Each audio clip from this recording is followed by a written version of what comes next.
memiliki nama ilmiah Brassica sinensis L, merupakan sayuran daun yang tumbuh subur di daerah sejuk maupun panas.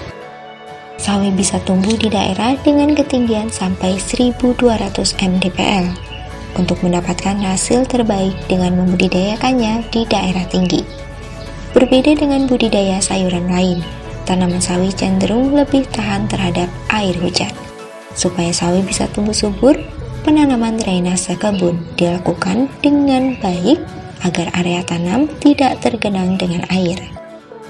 Dalam budidaya, sayuran sawi tidak terlalu sulit, sebab proses menanamnya hampir sama dengan proses budidaya tanaman lain seperti lobak, brokoli, kubis, dan sejenisnya. Bibit sawi didapat dengan cara membiarkan tanaman sampai berbunga dan menghasilkan biji sekitar lebih dari 70 hari.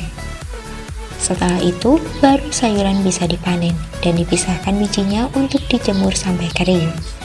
Untuk proses budidaya, langkah pertama sebelum menanam sawi tentu menyiapkan lahan tanam dengan cara dicangkul atau dibajak supaya tanah lebih gembur.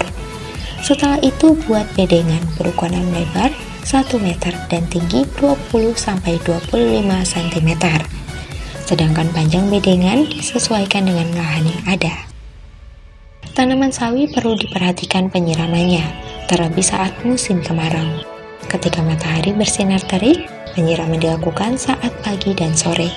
Sedangkan matahari tidak terik, penyiraman bisa dilakukan saat pagi atau sore hari saja. Perawatan selanjutnya penyulaman dan penjarangan. Penjarangan dilakukan kalau tanaman tumbuh terlalu rapat, jadi tidak bisa tumbuh dengan optimal. Sedangkan penyulaman mengganti tanaman yang mati atau layu. Selain itu juga perlu dilakukan penyiangan secara teratur, tujuannya untuk menghilangkan tanaman pengganggu atau gulma. Sawi mudah diserang hama, terutama yang ditanam di daerah rendah. Biasanya hama sawi jenis kutu atau walang sangit yang membuat daun sawi menjadi bolong-bolong. Selain kedua hama tersebut, ada beberapa hama lain seperti ulat, busuk basah, cacing, penyakit rebah semai, dan busuk daun. Tanaman sawi bisa dipanen sekitar 20 hari setelah bibit dipindah dari persemaian atau 40 hari dari awal tanam. Dalam satu kali masa panen, bisa menghasilkan sawi sekitar 20 ton dari luas lahan 1 hektar. Untuk di pasaran, sawi biasanya dipanen dengan cara dicabut, lalu dicuci untuk membersihkan bagian akarnya dari tanah atau lumpur.